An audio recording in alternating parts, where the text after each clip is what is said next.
The ingenious inventions of indigenous peoples, their deep spiritual beliefs and unique governance systems, along with their essential role in shaping the modern world, reveal the countless mysteries and wonders of Native American culture.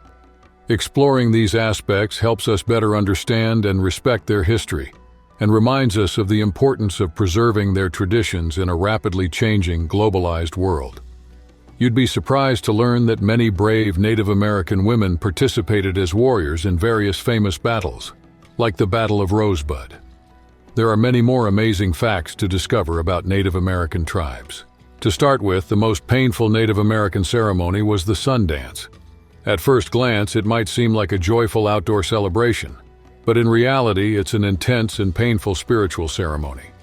Practiced mainly by plains tribes like the Lakota, Sioux, Cheyenne, and Arapaho, the sun dance is one of the most significant traditions for these peoples. Led by a spiritual leader, the ceremony is performed in response to a vision or to seek a spiritual blessing. Despite the intensity of the practices involved, participation is entirely voluntary, and those who complete the ceremony are highly respected within their communities.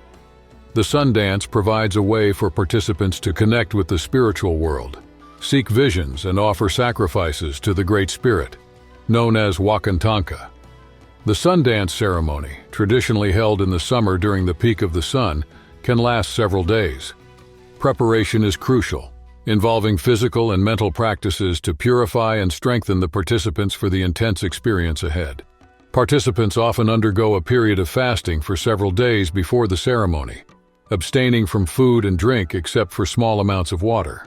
Fasting is seen as a way to cleanse the body of impurities and toxins, as well as to help reach a heightened state of consciousness and spirituality. This practice of self-discipline demonstrates the participants' dedication to their spiritual journey. During the fast, they stay isolated in a special space called the fasting tipi, where they engage in intense prayer, meditation, and personal reflection. The sun dance is a ritual involving a series of dances that can last from a few hours to several days. Participants dance in a circle around a sacred pole, accompanied by the intense rhythm of drums and spiritual chants. One of the most well-known and painful elements of the sun dance is the piercing ritual. In this process, dancers are pierced in the chest, back, or both, using wooden skewers or bone hooks. These skewers or hooks are then connected to the central pole at the dance site. As they dance, participants lean back, letting the weight of their bodies create tension on the piercings. This painful practice is endured as a form of sacrifice and as a means to seek visions and blessings. Number 2. Many English words, especially those related to nature and animals, have their origins in Native American languages, like those from the Algonquian language family. For example, chipmunk comes from the Ojibwa term ajidamu, which refers to small striped rodents. European settlers adopted this word, turning it into the chipmunk we know today. Another interesting word is pecan, derived from the Illinois language term pecani. This typical nut was introduced into the English vocabulary by early settlers, evolving into pecan. The skunk, known for its distinctive smell, also has roots in Algonquian languages. In Abenaki, an Algonquian dialect, the animal is called siganku. These words show how Native American languages have influenced English, enriching it with terms that uniquely describe the flora and fauna of North America. Number 3. Lacrosse, widely known as the oldest sport in North America, has deep roots in Native American culture, dating back to the 12th century.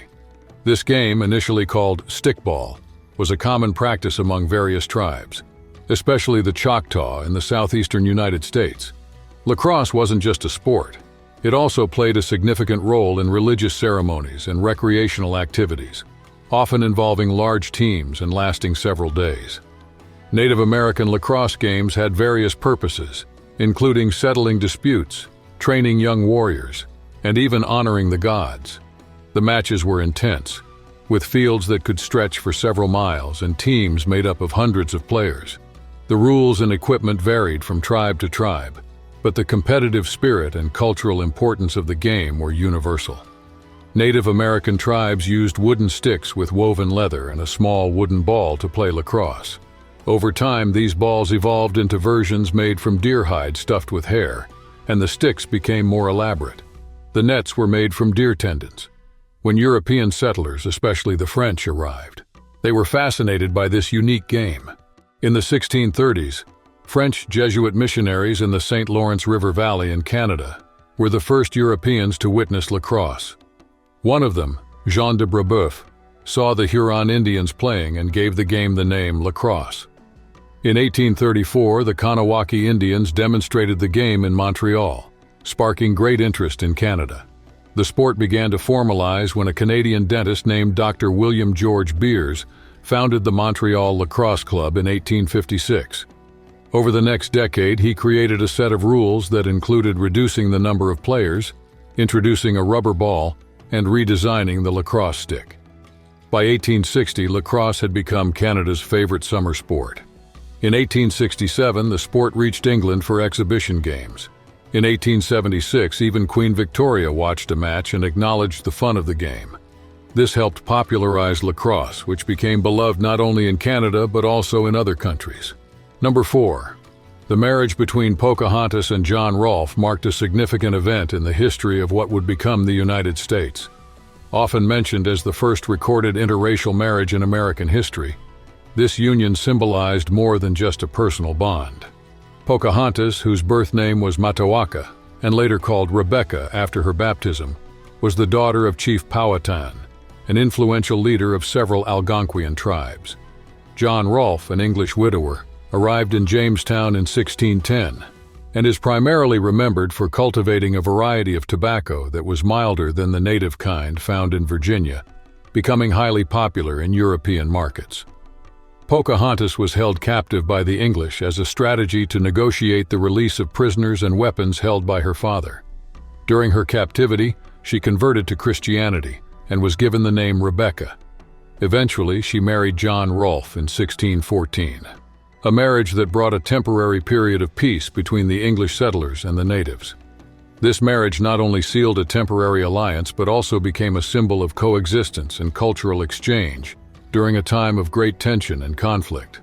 After being captured, Pocahontas was taken to Jamestown and later moved to Henrico, a small English settlement near present-day Richmond. When Chief Powhatan learned of her capture, he met some of the English demands to start negotiations. During this time, Pocahontas was placed under the care of Reverend Alexander Whitaker in Henrico. He taught her English and introduced her to the English religion and lifestyle. It was there that she converted to Christianity and was baptized as Rebecca. John Rolfe took a particular interest in Pocahontas, and soon the two fell in love. In April 1614, they got married.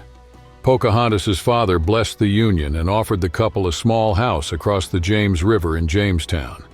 This marriage was seen as a symbol of peace and reconciliation between the Powhatan Confederacy and the Jamestown settlers. The union of Pocahontas and John Rolfe left a significant legacy. They had a son, Thomas Rolfe, whose descendants became members of Virginia's first families. These families played an important role in the development of early American society. Number 5. Many Native American tribes were organized into matrilineal clans or societies. In these structures, descent and inheritance were traced through the maternal line, meaning that clan or family affiliation came from the mother's lineage. This system gave women a central role in social and political life.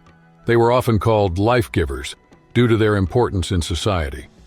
In matrilineal societies, women had a prominent position in decision-making processes. An example is the Iroquois Confederation, where clan mothers played a crucial role in selecting male leaders and governance. These women significantly influenced political and social decisions, ensuring that their voices were heard and respected.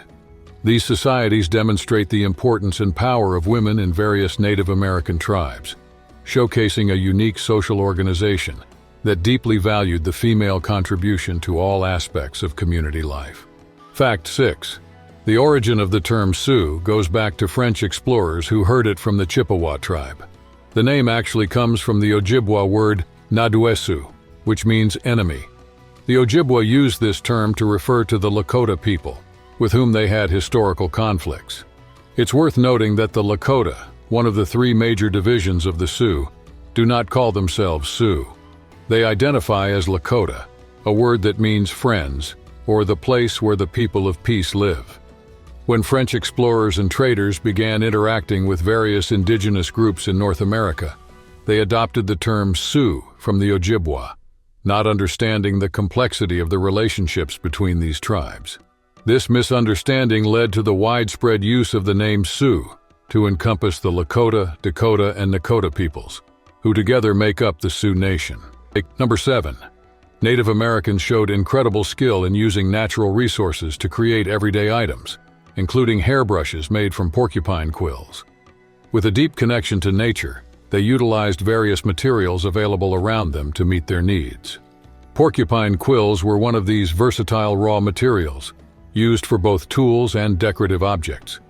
To make these brushes, Native Americans would collect quills from the porcupines they hunted. After gathering, the quills were meticulously cleaned and sorted by size and color. Often these quills were dyed with natural pigments extracted from plants, minerals, or other local fauna. In the final stage, the dyed and organized quills were fixed parallel to a handle made of wood or bone, with the sharp ends facing outward, forming an effective brush. This creative and ingenious process highlights the Native Americans' skill in transforming elements of nature into practical and decorative tools. Number 8. The Choctaw, Cherokee, Creek, Chickasaw, and Seminole tribes were called the 5 civilized tribes by early European settlers in the southeastern United States. This term was used because these tribes adopted many cultural and social practices similar to those of Europeans. Among these practices were the organization of planned villages and the practice of agriculture, which contrasted with the more nomadic lifestyle of other Native American tribes. For example, the Cherokee developed a writing system called the Cherokee syllabary, created by Sequoyah in the early 19th century. This innovation enabled the production of newspapers, documents, and literature in the Cherokee language, something uncommon among other native groups. Additionally, these tribes built cities with well-organized layouts, often featuring central plazas and streets, demonstrating an adaptation to European settlement patterns. Number 9. Many Native American women were expert marksmen and horse riders. Did you know that several Native American warrior women stood out for their impressive combat skills? They were masters of horseback riding and using weapons like bows and arrows. These women took on combat roles alongside men, defending their tribes and participating in offensive strategies. One notable warrior was Lozin from the Chiricahua Apache tribe. In the late 19th century, she fought alongside famous Apache leaders like her brother Victorio and Geronimo. Lozin had incredible tracking skills and was a sharpshooter. She led attacks and protected her people in times of conflict. It was also said that she had powers that helped her locate enemies. Another fearless figure is Toi Purina, a medicine woman from the Tongva tribe, who played a crucial role in the 1785 rebellion against Spanish colonization in California. She was central in planning and leading an uprising against the San Gabriel mission. Her bravery and leadership inspired her people to resist colonial oppression. These cases show that Native American women were far from just docile. They were warriors, strategists, and leaders. In summary, Native American tribes have a wealth of untold stories, remarkable feats, and contributions that form their enduring legacy.